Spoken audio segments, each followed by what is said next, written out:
Welcome back to The Critical Gentleman. Today we're going to talk about the newly announced Speedy Tuesday Ultraman limited edition watch. This piece made headlines yesterday morning when Omega announced it would be the second Speedy Tuesday limited edition release following last year's Project Alaska. It seems somewhat fortuitous that following my last video where I mentioned not one but two presumed Ultraman watches which sold on eBay for exorbitant amounts of money, that Omega would then go and release another one. It's almost like somebody knew something, possibly. Maybe not. But what we do know is that Omega has released a new, current production, modern timepiece inspired by the original Ultraman, which is an extremely rare collector piece released back in the 1960s. Now, the original Ultraman watch only differed from the original Speedmaster of the day by the orange seconds hand. This new release carries more significantly different features than contemporary Speedmasters of today, some of which are very noteworthy and signal some interesting developments from Omega, which I hope indicate what they may consider for future limited and not limited releases. If that statement sounded cryptic to you, it's because there are many details in the Speedmaster Ultraman limited edition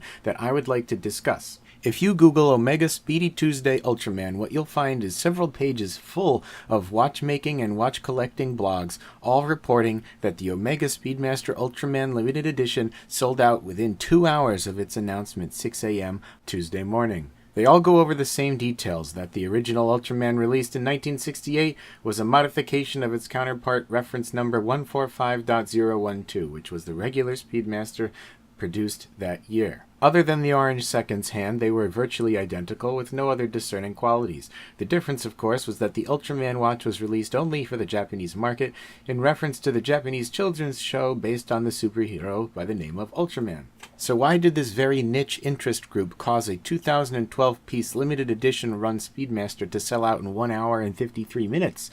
Well, it comes down to certainly more than Ultraman himself. Unfortunately, I feel that this character has been left by the wayside in lieu of Omega Fever. In the last 2 to 3 years, Omega has undertaken a marketing blitz, increasing the MSRP of their regular Speedmaster watches and releasing multitudes of limited editions since then. Simply getting on the reservation list would garner you enough street cred to get instant followers on Instagram, which is why we know everybody collects watches. Sarcasm aside, there are some very interesting things about this timepiece, and despite how I may feel about Omega's plethora of limited edition releases in the last several years, the fact is this signals some very exciting steps in regard to details that I never thought I would see in a modern Omega watch. Let's start with the bezel.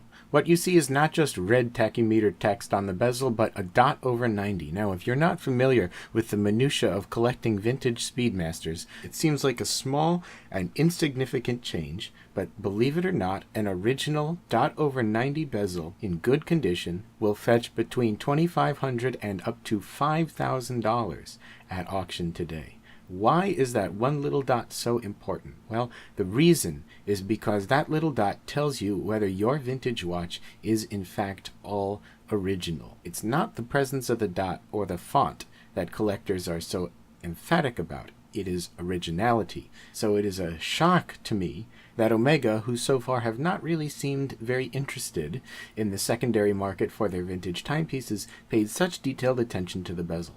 I have no doubt that this was due to the collaborators who helped design this watch, and to the fact that after last year's Trilogy limited edition, also vintage inspired, Omega is truly starting to embrace the heritage of their brand and the desirability of their vintage pieces. The only thing that prevents this bezel from being sold as an original 1968 bezel is the red tachometer text, and I have no doubt that Omega insisted on putting something on the bezel that would make sure everybody knew it was not a period 1968 bezel. Shaking up the secondary market like that can have huge implications for a brand. Take, for example, Tag Heuer and their 1964 Carrera re-edition, which was hugely successful and not even confusable with an original, and yet they've even come out and said that they'll never create another reissue as authentic as that one because collectors would object to it. Still, the most exciting thing about this watch is not the bezel, so let's turn our attention to the dial and look at what we have. Of course, you see the signature orange hand, although I have to confess it looks red to me and has looked red in all the photos released so far.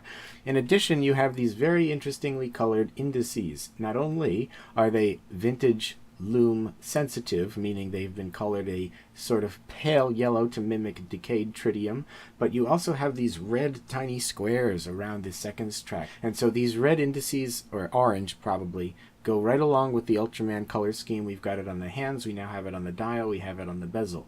Continuing with this Ultraman color scheme, you have the minute recorder subdial, which features a red minutes track for only the first 3 minutes. Now this is kin to the fact that Ultraman could only stay in superhero form for 3 minutes. Looking over to the running seconds hand, the leftmost subdial, we see another Ultraman-oriented hand. This is unlike the stick hands which you commonly find on Speedmaster subdials.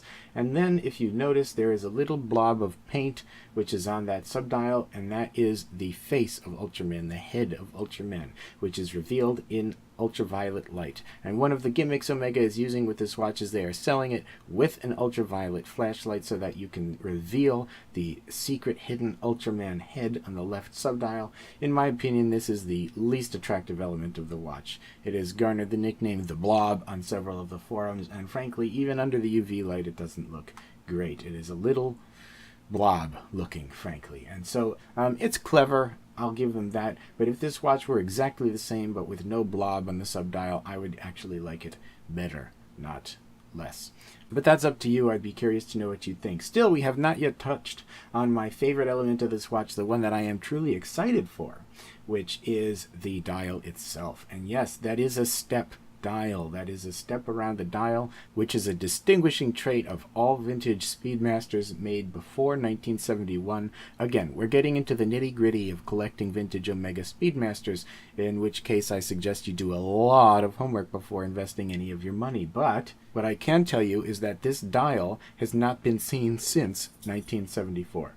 But this step is indicative that Omega is willing to create even more authentic re-editions than we ever thought. What I'm hoping is that Omega is just warming up their tooling for next Bezel World, where they will inevitably release another limited edition in anniversary of the 1969 moon landing. And if they were to reissue that watch, it will definitely feature a stepped dial. Now, the problem is you're not saving any money. This watch MSRP is for $7,100. That's well above what you can purchase an original step dial Speedmaster for. That said, if you're also interested in the limited edition or the Ultraman element, then maybe it is worth your money. Maybe it is an attractive trait. Again, back to what I said about the bezel, Omega's clearly doing things to the dial to make sure they don't get passed off as original dials from the 60s, and that's where the red indices come into play. There's no mistaking this dial for an original dial from another era. You can't put this into a 1968 watch and fool somebody. I mean, maybe you could, but it's that would be on the buyer, not the seller. Anyway, I think, if nothing else, this watch signals a very exciting step for Omega in terms of what they may do in the future with their limited editions, maybe even their not limited production watches. I would love to see a step dial Speedmaster return just in their normal production lineup.